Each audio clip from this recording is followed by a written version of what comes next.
দেখুন কি এটা জানেন এগুলো কি?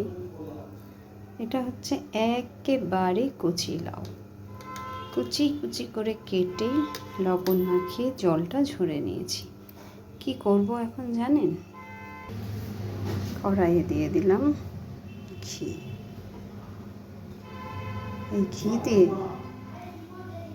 এই ঘি দিয়ে এখন এই লাউটাকে ভাজা হবে। বুঝতে পারছেন কি রান্না করব? অনেক দিন পর আজকে এই প্রথম অনেক দিন পর বলবো না, এই প্রথম আমি এটা বানাতে চলেছি। ছোটোবেলায় আমরা 3 ভাই বোন আমার দিদার হাতের এইটা খাওয়ার জন্য মানে উৎসাহ সহকারে বসে থাকতাম। মামা বাড়ি গেলেই একটা আবদারই থাকতো দিদার কাছে, এই জিনিসটা খাওয়ার। এটা হচ্ছে লাউয়ের পায়েস।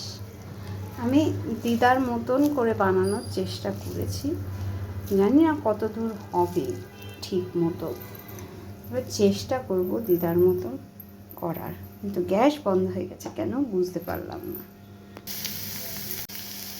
কড়াইয়ে দিয়ে দিয়েছি ঘি। ঘিটা গরম হলে ছেড়ে দিচ্ছি এবার লাউ। দিদা অসাধারণ বানাতো, জানি না দিদার মতন হবে কি না, তবে কারোর হাতের মতন তো রান্না হয় না, অনুকরণ হয়, চেষ্টা করে মানুষে, কিন্তু সেম হয় না কখনোই। এক একজনের হাতের এক একটা রান্না, সেটা মনে হয় মুখেই লেগে থাকে। এদিকে লাউটা ভাজা হতে থাক, আমি এদিকে দুধটাকে গরম বসিয়ে নিয়েছি।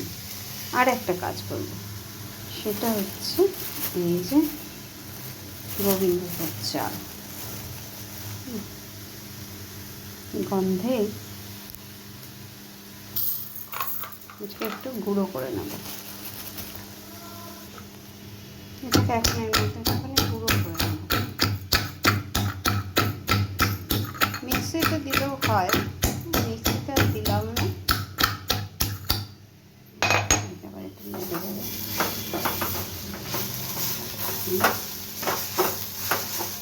মোটামুটি হয়ে গেছে, দুধটা গরম হোক।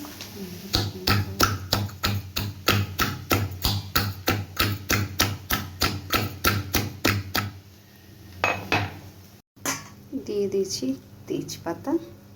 আমি না কোনো রান্নায় তেজপাতা দেই না, নিজের জীবনটা তেজপাতার মতন বলে কোনো সবজিতে আমি তেজপাতা দিয়েও পছন্দ করি না, কিন্তু যেহেতু পায়েস তাই দিলাম তেজপাতা। দুধ ফুটে গেছে, এবার দিয়ে দেবো এগুলোকে, আর দেবো একটু কিশমিশ আর কাজু বাদাম। এবার দিয়ে দিই লাউটা, আস্তে আস্তে করে লাউটা দিয়ে দিই।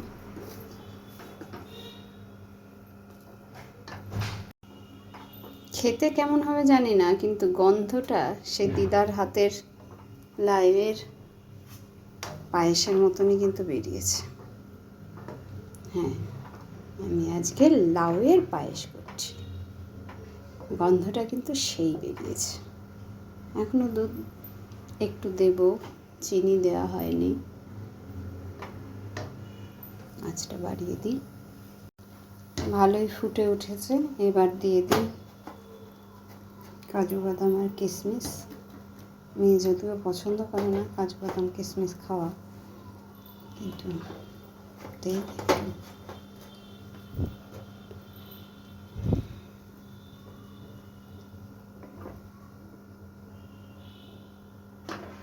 এবার দিয়ে দেব এই যে চালটা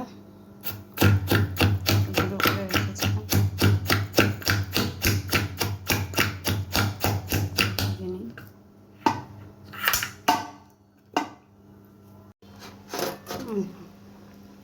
গুঁড়ো করে নিয়েছি। এবার দিয়ে দিচ্ছি। এটা দেওয়ার কারণ একটু আটো সাটো ভাবটা হওয়ার জন্য।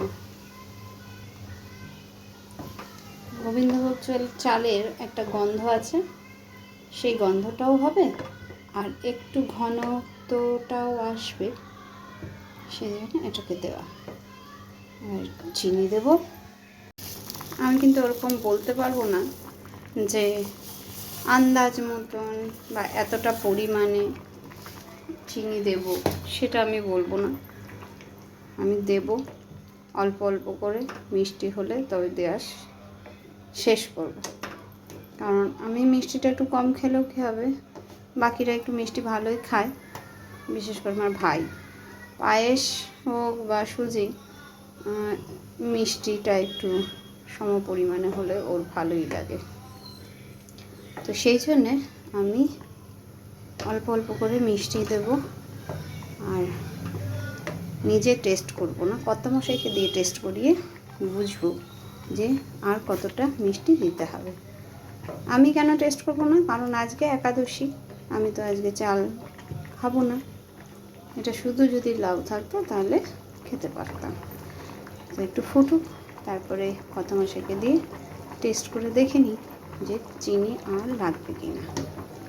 দেখেন অনেকটাই ফুটে গেছে, এবার আর একটু দুধ দিয়ে দেবো। এরকম দুধ দিলে একটু মাখন মাখন ভাবটা বেশি সুন্দর হয়।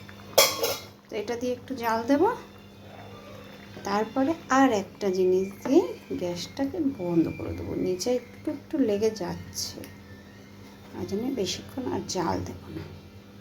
এখন কি দেবো জানেন, এই যে এখন একটু ঘি দিয়ে দেবো, তাহলে একটু টেস্টটা সুন্দর হয়।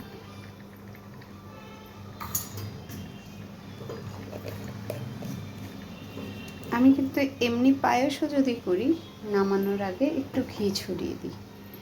বাটার থাকলে বাটার, আর বাটার না থাকলে ঘি, তাতে পায়েসের টেস্টটা আরও সুন্দর হয়।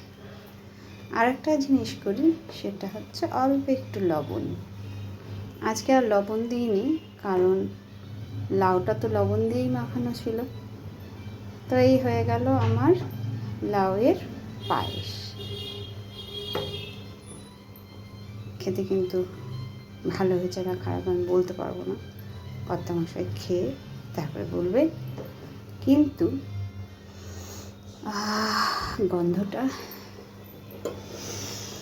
গন্ধটা সেই দিদার লাউয়ের পায়েসের গন্ধই বেরোচ্ছে। হয়ে গেল। আপনাদের কেমন লাগলো আমার লাউয়ের পায়েস জানাবেন। টাটা।